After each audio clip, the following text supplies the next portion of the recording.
Well, my name is Frank O'Sullivan. I was born in Cork, um, Southern Ireland, in 1937, and I came to England with my parents in 1946. My father was here, obviously, during the war, and he thought we could have a better life here than in Cork. So I boxed as a youngster in Cork, and when we came to Birmingham, I continued for a club called the Bournebrook, which was based in Selly Oak. I then moved from there to another club, and continued, had a 10-year career in as an amateur in boxing, but because I was very, very strong and could punch hard with either hand, a little short for my weight, but a lot of people thought that, the professional ranks would suit me more so than the amateurs. And I decided to turn pro. I went down to London and was going to sign with Jack Solomons, who was a big promoter of the time, and big promoter and manager at the time, as I say. And unfortunately, when I had the medical, they found I had an eye defect in the right eye, and they wouldn't issue a license. During the period I was in London, in between training at Jack Solomon's gym, I also trained at Middle Row Boxing Club, which was run by a guy called Solly Cantor.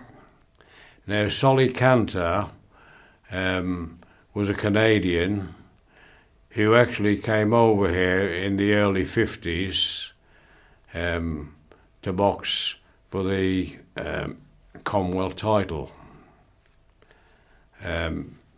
He lost, but like London so much, he decided to stay there, and he became trainer at Middle Row Boxing Club. After the medical failure, I told our friend then I was going back to Birmingham. So he said, "Oh, I've got a friend lives in Birmingham, because who used to be in the SAS," and he said, "I was in the SAS for Canada." He said, "I'm wondering if I give you a letter, if you can pass it on to him so we can make some contact again." I said, "Yeah, no problem. Just give me his name and address, and I'll, contact him and get him to get in touch with you." The guy's name that he gave me was John Coles Mogford. Well, John Coles Mogford actually came from Devon and moved up to Birmingham as a school teacher after finishing his time, obviously, in the army. And he was at Granville Street School in Ladywood, just off Holloway Head. Unfortunately, when I went looking for John, I was told that in the evening times, the best time to catch him would be the evening times, and he was now secretary of Ladywood Community Centre, which was based on Monument Road. My family, or members of the family, were boxing orientated, and as such, you know, I obviously followed family, you know, tradition more or less, and that's how it all sort of started. And once I contacted John Coles Mogford, I say he was based at Ladywood Community Centre on Monument Road. I went in there and watching some lads training, and an old guy called Neil Holland, he was training them. Neil was chairman of the community centre, and he just said to me, well, you used to do a little bit of boxing, son, didn't you? I said, yeah. He said, well, how would you like to give these lads a move around and whatever? And I said, yeah, no problem. The lads' names was Pat McGann and Pat Collins. They were both entered in the NAYCP's championships. NAYCP's actually was the Birmingham, was the Federation of Boys Clubs, Boys and Girls Clubs championships, and then Pat began, actually won them, and the other lad was a runner-up, and that was the beginning of a boxing coaching career, and it just it just caught on from there, and you know, we were producing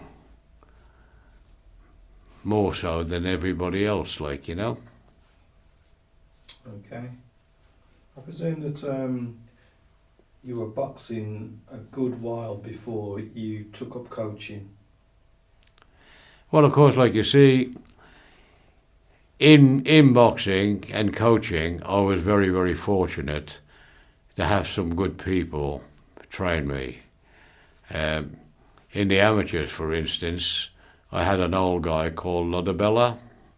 Now, Ludabella, although he was a manager and a trainer in the professional ranks,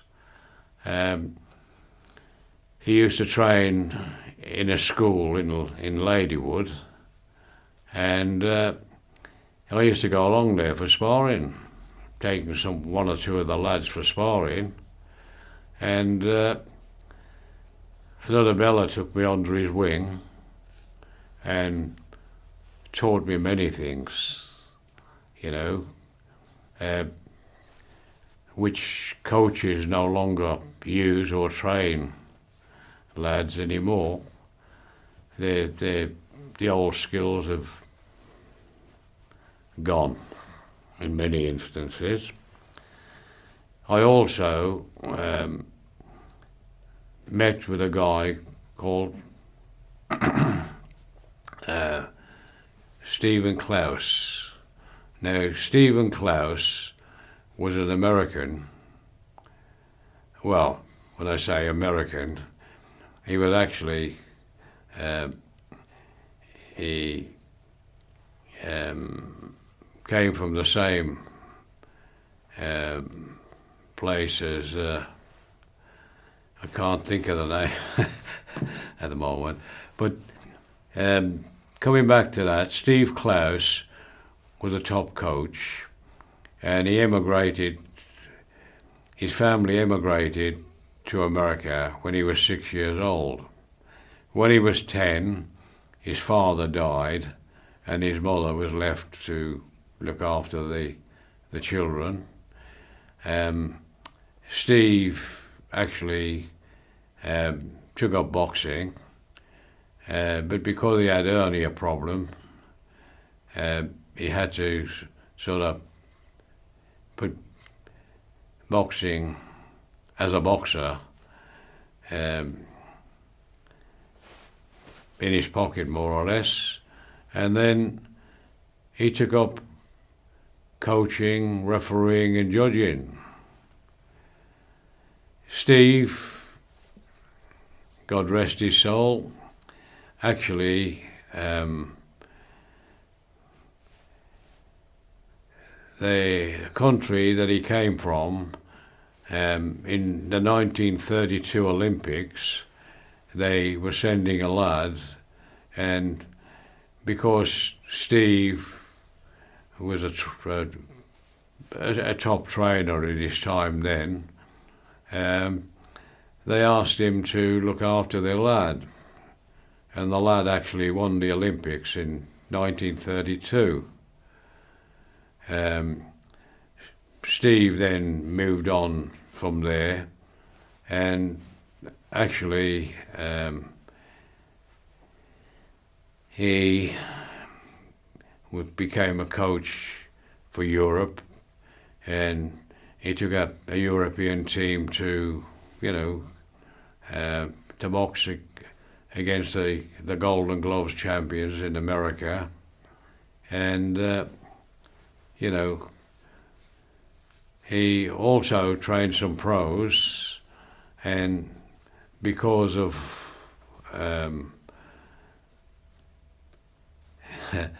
he had one of his lads who were boxing, he was supposed to lose, which Steve wouldn't have that, so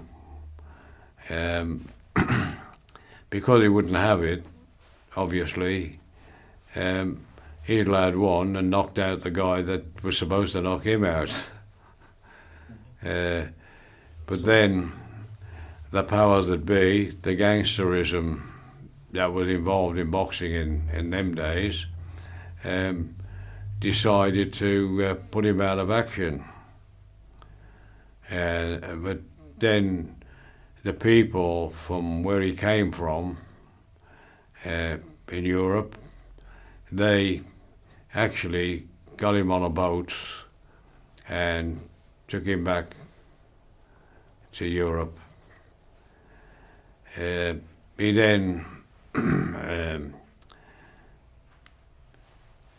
took up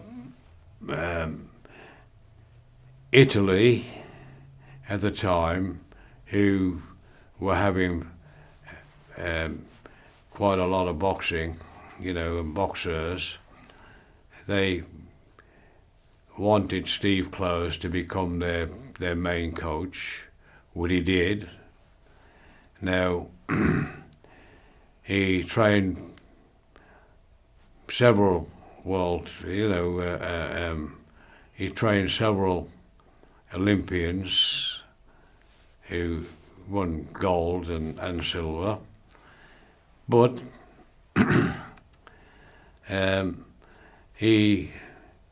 when the war sort of came on, Mussolini, who you probably heard of Mussolini. Well, Mussolini's son used to box and was a middleweight in the team, and Steve obviously was coaching him. But when the war sort of broke out, in things were really at war in Italy,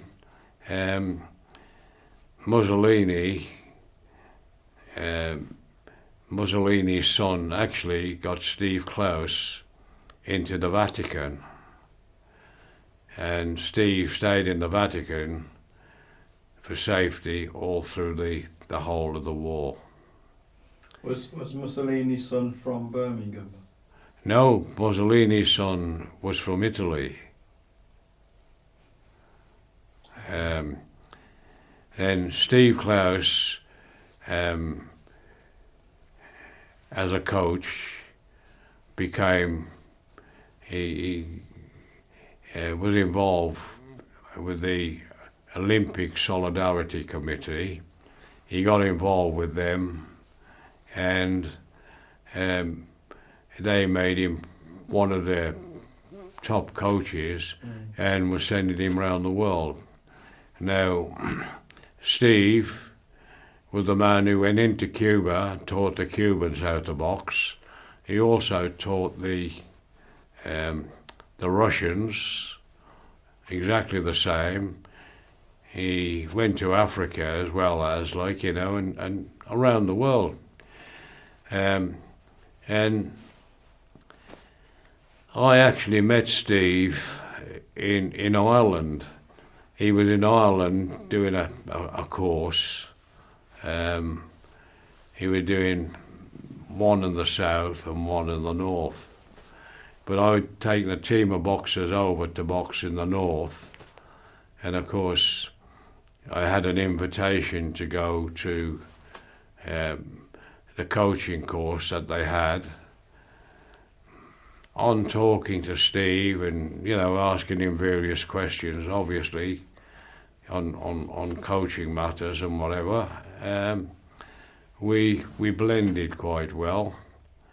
And at the time, we'd already set up a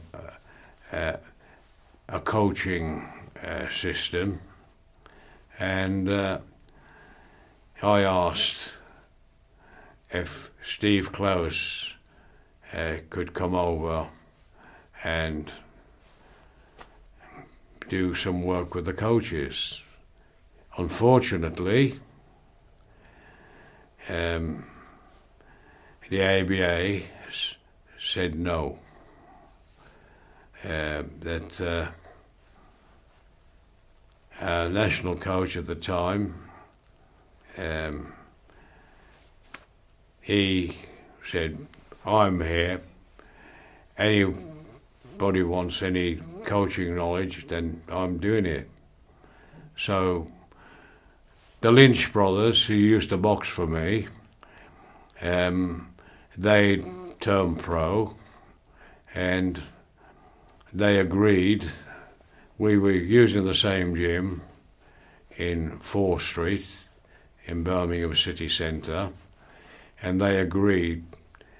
They used to own a business called Linden Scaffolding, and they agreed to bring Steve Close over, and they would pay for his hotel and his general expenses. And that's what happened. So Steve came. We didn't get many coaches, but one of my former boxers, a lad called Billy Endell, was living in Sheffield, which is another story, like, you know, and I'll give you that sometime. But he was training at Brendan Ingall's gym. And, you know, Brendan and I became friends, like, you know. Jimmy Ingall, Brendan's brother, who sort of was European champion as an amateur just before the war. The professional boxing was very popular, you know. You had Mickey Duff, who'd taken over from when the others retired. Mickey Duff took over. Mickey Duff was a Polish lad who worked on the docks, and he took over. He used to be a sort of part of the Repton Amateur Club, but then he took over as Mickey Duff himself had 64 professional fights before he turned over, you know, onto the matchmaking service. Mickey, well, became a very famous man and trained many Well, he had many champions under his belt by the time he retired, you know. Quite a lot of times, Mickey sort of visited our club when we were based in Digbeth in